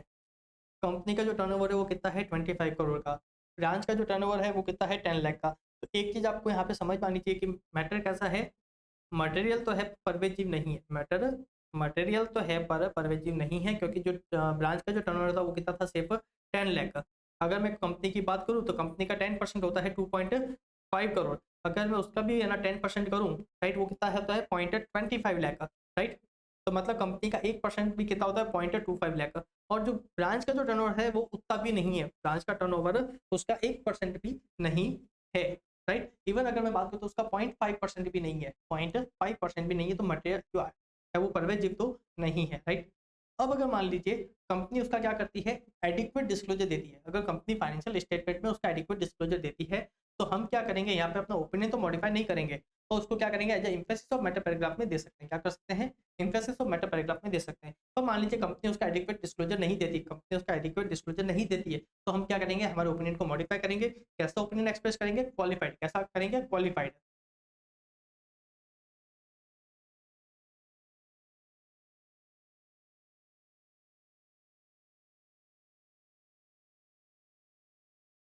तो देखिए, if appropriate disclosure are given in the notes to account, an unmodified opinion with emphasis of meta paragraph need to be issued. However, if appropriate disclosure are not given in the notes to account, auditor should qualify the report in accordance with SS 705.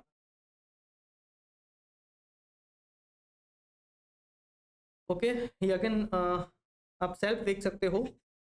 आपको कुछ matters बताने हैं that can be included in emphasis of a matter paragraph.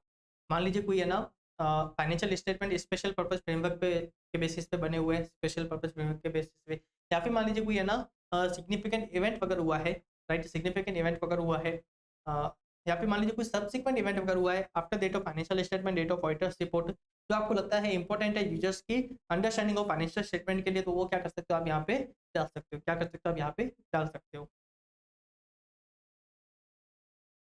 जैसे कि FRF क्या है, unacceptable है और लॉ एंड रेगुलेशन को बोलता है, तो हम क्या करेंगे, इस मैटर को एम्फेसिस ऑफ मैटर पैराग्राफ में देंगे। ध्यान रखना यही चीज़ है ना, फाइनेंशियल स्टेटमेंट के डिस्क्लोजर में भी होती है, फाइनेंशियल स्टेटमेंट के डिस्क्लोजर में भी ये चीज़ कंपनी देती है।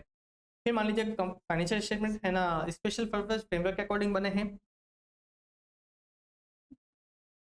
और यहाँ पे क्या था, when fact become known to auditors after the date of auditor's report and the auditor provided new और amended auditor's report, right, subsequent events की बात हो रही है। ये फिर अपन को कुछ मैटर्स बता दिए, कुछ एग्जाम्पल बता दिए थे।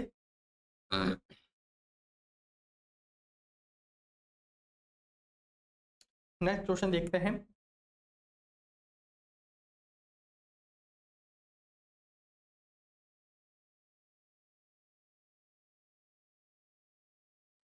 देखिए नेक्स्ट क्वेश्चन है,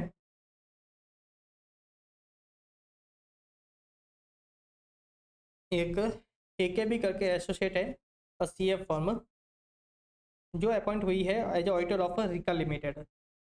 वो रिका लिमिटेड है, वो पेपर मैन्युफैक्चरिंग के बिजनेस में है।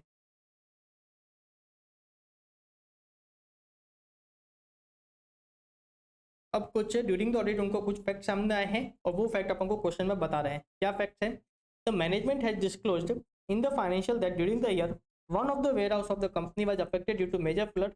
As a result of the same, company had incurred some losses, but the management was of the view that it was not material. Right, तो कंपनी ने क्या किया है, ऐसा मतलब कोई फ्लड वगैरह आई है जिसके कारण कुछ लॉस वगैरह हुआ है, कंपनी उसको एडिक्वेटली डिस्क्लोज कर रही है, तो इसको हम क्या करेंगे, as emphasis of matter paragraph report कर सकते हैं। राइट, दूसरा क्या है, due to flood few record maintained by company with respect to particular transaction was completely destroyed and there was no duplicate record maintained by the company, however those details were not provided but material। देखिए ये question repeated है, एक बार आप इसको self देख लेना, ये वाला क्वेश्चन रिपीटेड है, अभी अपने कुछ टाइम पहले ही इसको किया था।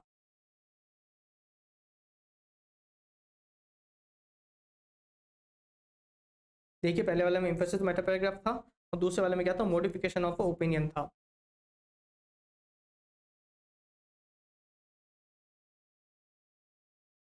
फिर ये पूछता है, where should be placement of a key audit matter section in the auditor's report. तो देखिए हमारा जो बेसिस फॉर ओपिनियन होता है, की ऑडिट मैटर उसके बाद आएगा।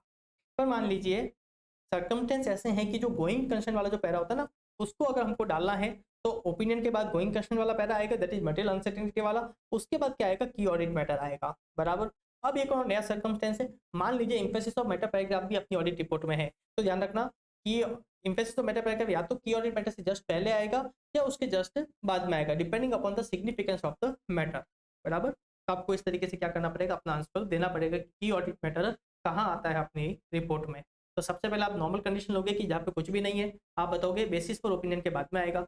मान लीजिए गोइंग कंसर्न वाला एप्लीकेबल है, तो गोइंग कंसर्न के बाद आएगा की ऑडिट मैटर। मान लीजिए एम्फेसिस ऑफ मैटर पैराग्राफ भी एप्लीकेबल है, तो एम्फेसिस ऑफ मैटर पैराग्राफ या तो की ऑडिट मैटर से जस्ट पहले आएगा या जस्ट बाद में आएगा। साथ में आपको लिखना है depending upon the significance of the matter. तो एक बार देख लेना, इसमें इसी चीज को एक्सप्लेन किया गया है, राइट। नेक्स्ट एक कंपनी है डिफिकल्ट बुक्स करके, वो फार्मास्यूटिकल वाले बिजनेस में है। अब कुछ लॉ एंड रेगुलेशन में कुछ चेंज हुआ। क्या चेंज था कि जो कंपनियां हैं फार्मास्यूटिकल, अब उनको है ना एक लाइसेंस लेना पड़ेगा, production capacity licence, which will restrict the production of the company. एक लाइसेंस लेना पड़ेगा जो उनकी कैपेसिटी से रिलेटेड है। उसका क्या इफेक्ट होगा कि अब कंपनी एक लिमिट से ज़्यादा प्रोडक्शन नहीं कर पाएगी। The management of the company assess the impact of the change in law over the financial position of company and appropriately disclose the same in the financial statement. Audit team of the company evaluated management disclosure of and found it appropriate and sufficient. However, considering the said matter as most important and fundamental to user understanding regarding financial statement, audit team decided to disclose the same in the other matter paragraph. You are an engagement partner are required to guide the audit team with respect to reporting of the said matter in the auditor's report. देखिए, company ने एक licence लिया, जिसके कारण क्या होगी, उसकी capacity कम होगी। मैनेजमेंट ने इस पूरे सिचुएशन को इवेल्युएट किया और उसका अपने फाइनेंशियल स्टेटमेंट में एप्रोप्रिएट डिस्क्लोजर दे दिया, उस इवेंट का एप्रोप्रिएट डिस्क्लोजर दिया। अब हमारी जो ऑडिट टीम थी उसने भी ध्यान रखना, अब इस पे ना फोकस करना। ये पहले वाले क्वेश्चन से थोड़ा चेंज है। देखिए इसमें क्या हुआ, हमारी जो ऑडिट टीम है ना, उसने इसको प्रॉपरली इवेल्युएट किया। उसने जो मैनेजमेंट का डिस्क्लोजर था उसको प्रॉपरली इवेल्युएट किया और उन्होंने क्या किया, सफिशिएंट एप्रोप्रिएट ऑडिट एविडेंस भी ऑब्टेन कर ली है। तो हमारी ऑडिट टीम ने सारा काम अच्छे से कर लिया। अब जब कंक्लूजन फ्रेम करने की बात आई, उस समय ऑडिट टीम क्या कर रही है, उसको एज अदर मैटर पैराग्राफ पर रिपोर्ट करना चाह रही है। क्या करना चाह रही है, एज अदर मैटर पैराग्राफ। अब आप एज एंगेजमेंट पार्टनर हो, आपको बताना है कि इसकी रिपोर्टिंग कैसे होगी। तो देखिए, as this is the fact disclose in the financial statement and which is fundamental to users understanding of the financial statement, इसलिए इसको as emphasis of matter paragraph report करना चाहिए। इसको as emphasis of matter paragraph report करना चाहिए। साथ में आपको एक और कंडीशन ध्यान पर रखनी है कि ये की ऑडिट मैटर नहीं है। क्या है, ये की ऑडिट मैटर नहीं है। अगर की ऑडिट मैटर है तो उसको है ना वैसे रिपोर्ट किया जाएगा। अगर की ऑडिट मैटर नहीं है तो आप इसको as emphasis of matter paragraph report कर सकते हो। ये देखिए, साथ में पहले तो यही बोल रहा है, आप क्या करोगे, इसको देखोगे कि ये की ऑडिट मैटर नहीं है। बराबर, कंक्लूजन में क्या है, ये कहाँ जाएगा, it should be disclose in the emphasis of matter paragraph. Right, चलिए देखिए क्या बोलता है, as the matter discussion already disclosed and presented appropriately in the financial statement and is of such importance that is fundamental to user understanding of the financial statement, it is required to be disclosed under the emphasis of matter paragraph. Therefore, decision of the audit team to disclose the same in the other matter paragraph is not in order. It should be disclosed in the emphasis of matter paragraph. Right? चल, thank you. Radhe Radhe. मेरी आवाज़ तो आ रही थी ना? हाँ, ठीक है, बाय बाय, राधे राधे।